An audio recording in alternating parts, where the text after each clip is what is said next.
Hey everybody, Tom here with another episode in Tom Tries Bodybuilding. This is the April weigh-in checkup. I did my body comp analysis last week, April 2nd, and happy and not happy at the same time. I dropped a bunch of weight again. Currently weighing in on April 2nd was 171 pounds. In the week since then, my regular weigh-ins at the gym have been 169, 170, which makes me the lightest I've been since I've weighed myself in the last couple of years. When I decided to start doing this bodybuilding show, I was 171, and that was at that point the lightest I had been, so now I'm officially the new lightest. The good news is, I joined this show because Dino had said, hey, we're trying to get more numbers on the scene, you should do a show. And he's done a good job, and he's successfully got enough people in the men's bodybuilding category for them to give out a pro card. And you need to have a minimum number of competitors in order to give out pro cards. So somebody's going to go home with a pro card, which is pretty cool. So I'm happy to be a part of that. But back to the weight, so I'm down 171 on that in-body body comp analysis. It is a big change. It's close to 5 pounds down from March. So I'm happy about that. What I'm not happy about is it was about 1 kilogram of lean mass and 1 kilogram of fat mass. So I lost some muscle in this last month, which is a bummer because I'm trying to hold on to as much as possible. The good news is I lost some fat, and my body fat percentage has continued to go down, which is good because even if I lose a bit of muscle and not having a ton of muscle to start with, compared to other bodybuilders, it helps to have lower body fat because then you get better definition, showing off what you do have. I think the muscle has gone down because I changed my programming. And in March, what I did, I was getting really tired, workouts were really hard, so I made a little switch where instead of doing my regular split program that I had been on, I switched to full body workouts, and I dropped the frequency because I was doing full body, means I'm not going to do it every day, so I can give myself enough recovery in between workouts. So I was doing 3 or 4 workouts a week, full body, and just sort of getting in and trying to put in the minimal effective dose, like what's the least amount I can do and still maintain my muscle mass. I think I undershot that minimal effective dose a little bit, and that's why I lost that muscle mass, I think.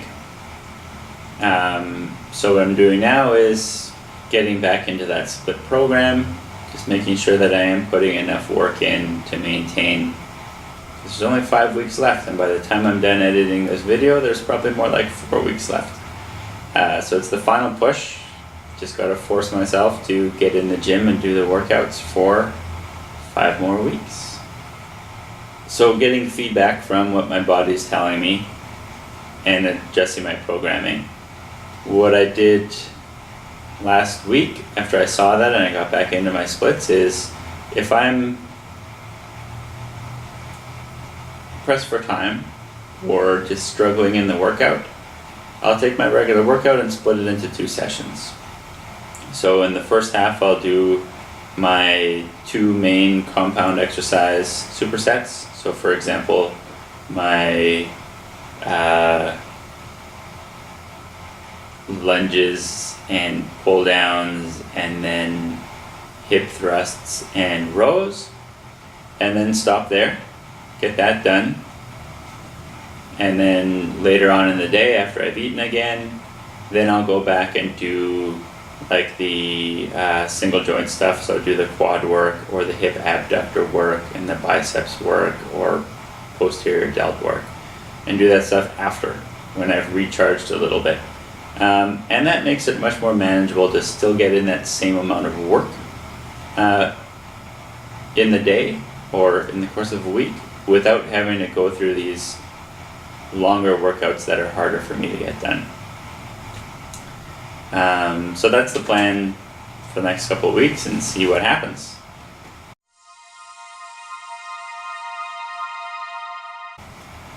The other thing that happened since the last check-in was Easter.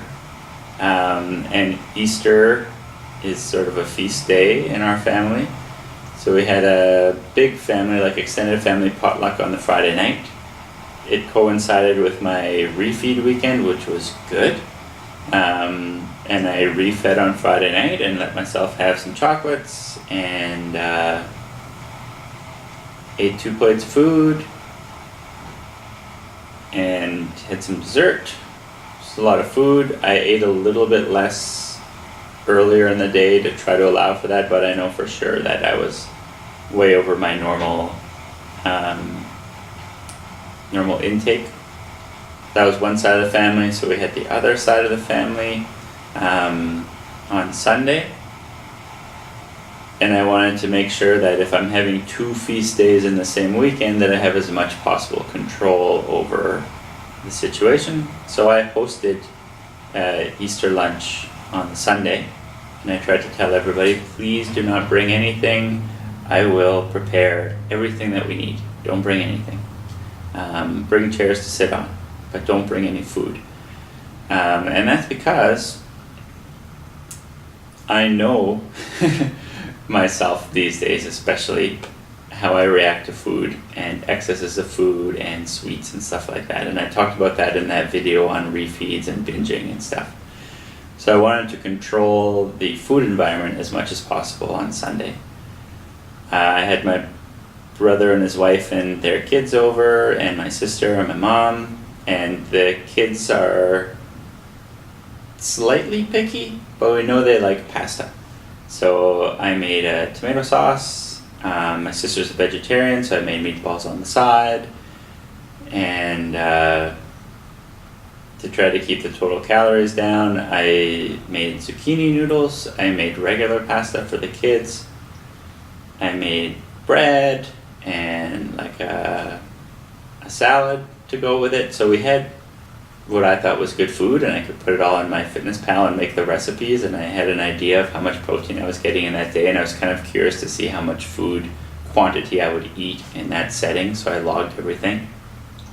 And then I had made dessert, which was experimenting stuff for me, so I did like date-based brownies, and one turned out sort of like a chocolate cake, I thought it was pretty good, but it's actually made with dates and nuts and sweet potato and just a little bit of flour and then some baking soda or baking powder or something like that, but no added sugar. All the sugar comes out of the dates and from the sweet potato.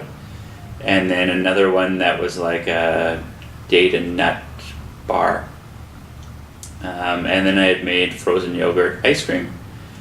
So dessert, yes, but the bodybuildingist friendly dessert that I could have made for myself. And then fortunately/unfortunately, my mom brought chocolate pie, which I had asked her not to bring. But because other people were there, she said, well, I want to bring it for everybody else. And that was a struggling point for me because I know if it's there, I was going to eat it. And she made it with less sugar than normal to try to be considerate of me, which was very sweet of her to do. But it was one of the best chocolate pies she's ever made, I think. Like, the consistency was great and the flavor was great, but it was there, and it was something that I had not planned on. And with that, I ate 2 pieces, and I was struggling to not eat a third one. I had a lot of help from my sister-in-law trying to not let me eat that second piece, but I ate it anyway. Because it was there, and that's why I tried to control this meal so that I know exactly what's going to be there and I know how much I'm going to eat of everything. And then this variable came in and I had a very hard time controlling myself.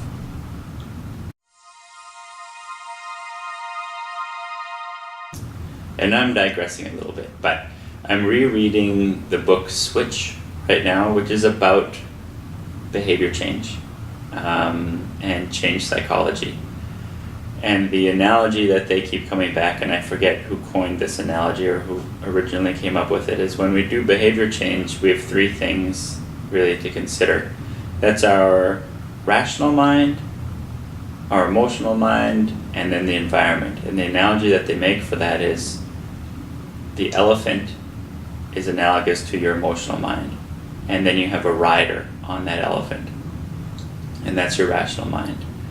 And there's a battle between these two, the rider and the elephant, for you to get where you're going. So for me, in this context of eating chocolate pie, for example, when I'm in severe restriction, my rational mind, the rider, says, we're not going near that chocolate pie. And the emotional mind, the elephant, says, oh yeah, feed me up on chocolate pie. And there's nothing that my rider can do to control that elephant. It's just too big an animal for me to say, if that animal wants to go somewhere, I can't control it. It's gonna go after that chocolate pie. So when we're trying to play with these variables of rider and elephant, the other thing we have to do is shape the path. And that helps, like, make a path that's easier for this elephant to go down. So for me, shaping that path was making all the food and preparing it all and knowing in advance what's going to be there. So I know, okay, I'm going to make these brownies, I'll have one of each. I know how much protein is in each of them. I have an idea of how many calories are in each of them because I made them as recipes in MyFitnessPal. And then I can keep my total consumption within a reasonable level, even on a refeed day. But then that chocolate pie came in the picture and the path changed. So then I lost control of the elephant and I had to have 2 pieces of pie because the elephant wanted it and my rider couldn't control it. So this is an interesting time to be reading that book because it really puts into perspective for me how you become successful at extreme fat loss, which is what I'm doing. Rational mind, all over it. I know exactly what I need to do. I know what I need to eat or how much I need to eat. I know how much I need to work out or do whatever. My body and mind, like the emotional mind, don't always want to do those things. But I can shape the path that allows me to do those things. Like if I'm going back to these split workouts and I'm always like, oh, I'm so tired, I don't want to do this workout, I break it into 2 workouts, shaping the path. And that allows my emotional mind to be like, okay, we only have to do this part of the workout now and we can do the other part later, not a problem. And then I get that working, which is great. And I do the same thing with the food. I set up, like I do my meal prep in advance and I know what I'm going to eat every day and I know how much protein is in things. And that allows me to eat in the way that I need to eat to continue losing fat. And then somebody throws in this wrench of chocolate pie, or a friend says, hey, you want to go out for supper? Like I'm stuck at work late. And be like, yeah, I still want to hang out with friends, so yeah, sure, we'll go out for supper. And then I have to figure out how am I going to go out for supper and keep it within a reasonable amount of food consumption. My stepbrother was in a Gilbert and Sullivan Society production Yeoman of the Guard on the weekend, and I sat beside my dad in the audience, and he was there and he said, oh, I forgot the snacks in the car. And I said, thank goodness you forgot the snacks in the car, because I cannot get up in the middle of this show to go sit somewhere else so that I can avoid eating those snacks. Elephant, rider, path. Get those 3 things in check and I'm good. I'm going to put a link into a precision nutrition article / infographic that's called The Cost of Getting Lean. And it's about, okay, if you want to be sort of this body fat level or this level of fitness, this is the sort of stuff you have to do. How often should you be going to the gym, or what intensity should your workouts be? How much do you have to pay attention to your nutrition? How about sleep? How about stress? This type of stuff. And it goes down from sort of like higher fat level, middle fat level, normal, lean, and then like competitive bodybuilder stage lean. And it goes through, and you can see that things get stricter and stricter and stricter and more regimented as you get down into more and more leanness. And it's called the cost of getting lean, because you have to make certain trade-offs to get that lean, which is what I'm living through right now, which is why I'm not having as much fun doing bodybuilding right now as I was in the bulking phase, which was nice. I could eat all kinds of things and just get more calories in and not worry too much about it. But now that it's time to really shed that last bit of fat and try to get that body fat numbers to keep going down, things like social events become either very, very challenging, or I have to not do them. So challenging, like I have to control all the food at an event if I'm going to be there, or not go at all because I know that I'm going to have a very hard time controlling my elephant in certain situations. And then making sure I get all the workouts in that I need, even when I'm tired and I have less energy to do workouts. Being strict with the amount of food and making sure my protein is up and all this kind of stuff. And it's all there, and it really makes sense. And it's great that they call it the cost of getting lean, because there are trade-offs that you have to make in your social life, in addition to your exercise life and your nutritional life, to get super lean. But that being said, I still have 5 more weeks to do it, and I'm in it now, so I'm going to bear those costs and try not to complain too much, and make sure I apologize to everybody when my patience runs low or I get snippy or whatever. Most of them have been pretty understanding if my patience is not where it is, or if somebody says, oh man, let's have this snack right now, and I'd be like, I told you 100 times, do not talk to me about my favorite candy right now, because I don't even want to hear it or see it or have it around me, because I know I'm not going to be able to say no to it. Don't even bring it up. And then at the same time, I'll talk about food that I cooked. Like last night, I made quiche for the week, and I had a bite, and it looked super good, and it tasted pretty good, and I roasted a chicken on the weekend, and I made bone broth, like soup stock, and the stock tasted really good, and I'm happy to share my food experiences with this stuff with people, but at the same time, they're not allowed to share their food experiences with me, especially around junk food and dessert and stuff, because I have a hard time processing it. It's a double standard, I know. So part of the cost of getting lean is a cost for me, but it's also a cost for the people that I hang out with, because they have to hear me talk about stuff I like, but I don't want to hear them talk about stuff they like, because it's hard for me to process right now. But anyway, just a quick update. Did the body comp analysis. Fat's down, muscles down, which means my full body workout change up is out the window, so I can do a bit more volume during the week, going back to my regular splits.